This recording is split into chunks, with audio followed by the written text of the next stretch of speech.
Hello everybody, welcome back to Bad Luck Garage and welcome back to another Project DR Nova video.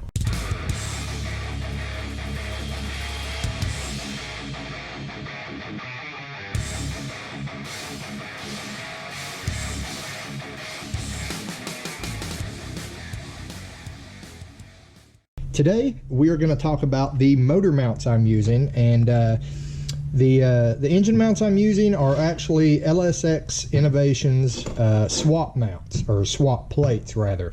These are the same adapter plates that I used on Project Steppenwolf, and honestly guys, these adapter plates will work for just about anything where you're trying to put the LS in the exact original location that the small block Chevy was in. I do want to give LSX Innovations a shout out for these adapter plates. Like I said, I've used these before. They tend to work great. I believe they recommend that you don't use them for anything over about 450 horsepower because they are aluminum.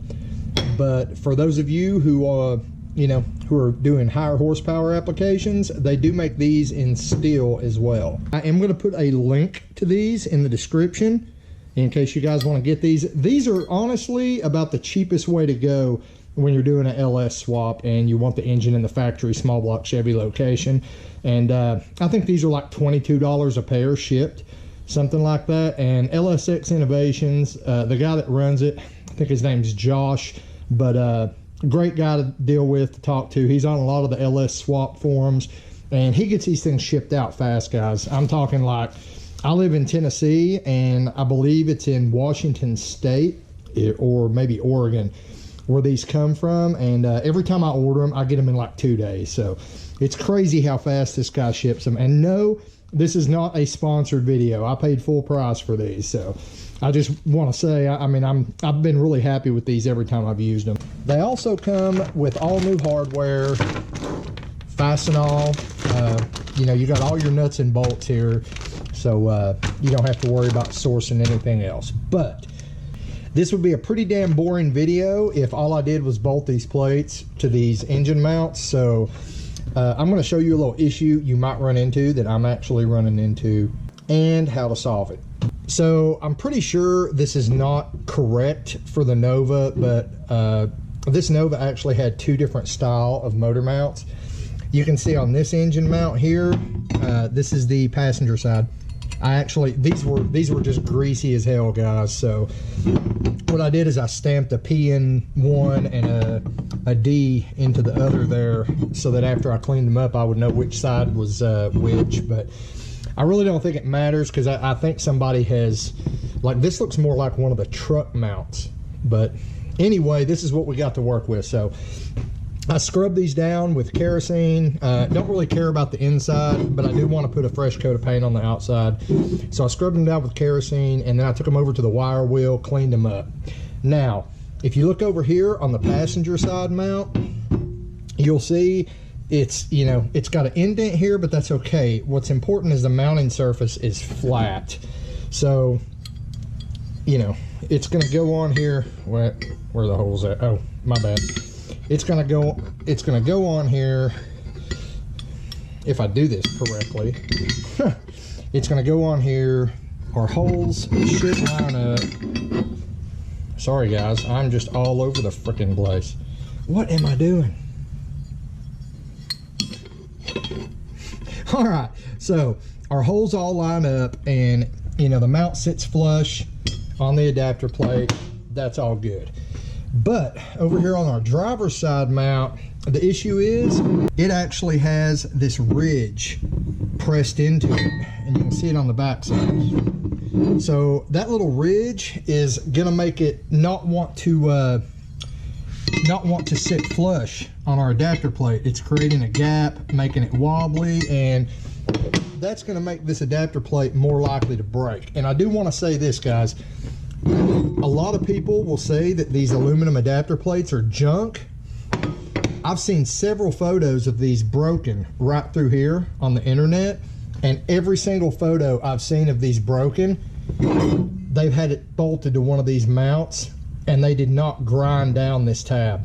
So essentially they were bending the plate you know, right from the get-go, they were bending it and making it weak. So yeah, a lot of shit is self-inflicted. But anyway, like I said, I want to hit the outside of these with some primer and some paint. Before I do that, I'm going to take this over to my grinding wheel, and I'm just going to grind this down. Now, it may go all the way through, guys. In order for me to get this completely flat, I may have to grind all the way through, and you know, you might see a little smiley face here opened up, but that's okay. The important thing is we want this to be able to sit flush on here and not move around, and when we torque it down, we don't want it to bend and we don't want to crack the aluminum.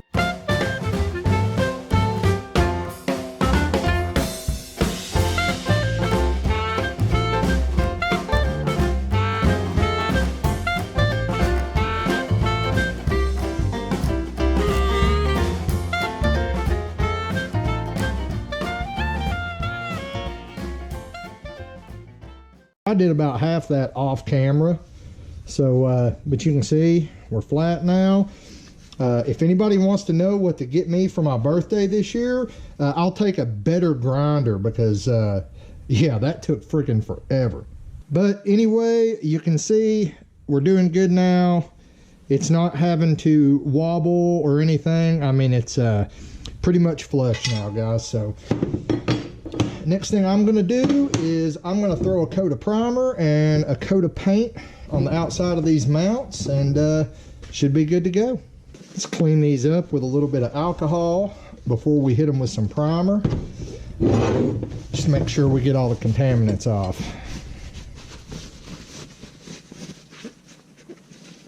And once again, it is freaking raining, so we're going to have to do this inside and get the wife all ticked off again. But we're going to start with VHT primer, engine primer, and then we're going to do my favorite VHT engine paint in satin black. So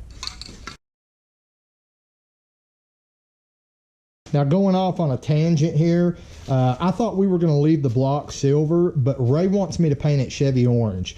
So I've already bought some VHT Chevy orange paint, and what I'm going to have to do is I'm going to have to go ahead and take the water pump and everything off. And I guess what I'll probably do is I'll just try to clean this up the best I can. I mean, I don't want to use water, because I don't want to get any water inside of it, but I'd like to paint it before I put the heads back on, and you know, before I put the rotating assembly back in the crank, and or I mean the pistons and the new rods and everything. So what I'll probably just do is and hell, guys, I might do a live feed while I'm doing it, just so I can, because it's going to be a really boring video, because I'm basically just going to go around with a toothbrush and clean any little bit of oil residue or anything off the block here, and you know, sand it and scuff it, and you know, shoot it with some Chevy orange. I may actually do a live feed. It could be like, you know, engine block cleaning live feed, and you know, we can all talk, and you guys can ask me questions about, you know, what's going on with this build or any of the other builds, and the whole time I'll be sitting here scrubbing this freaking block down. I actually forgot to start the camera when I was spraying the first coat of paint on here, but anyway, it's on. Yeah, this is probably a pretty boring video, guys, but you guys said you wanted to see all the grizzly details, so I'm showing them to you. Just all the little tedious crap that's involved here. Just be glad I didn't show you, you know, like the hour and a half I took scrubbing on these things and getting all the gunk and filth off of them. Since this video is about the engine mounts, these adapter plates in particular, I want to kind of show you guys how this all goes together. You know, just in case you're new to this, you've never done it before, you're just trying to figure out how you want to do yours. So basically all you do, this is the passenger side. Keep in mind, this engine block is upside down. So, you know, if you were looking at it on the passenger side, it would actually be like that. But this is the passenger side.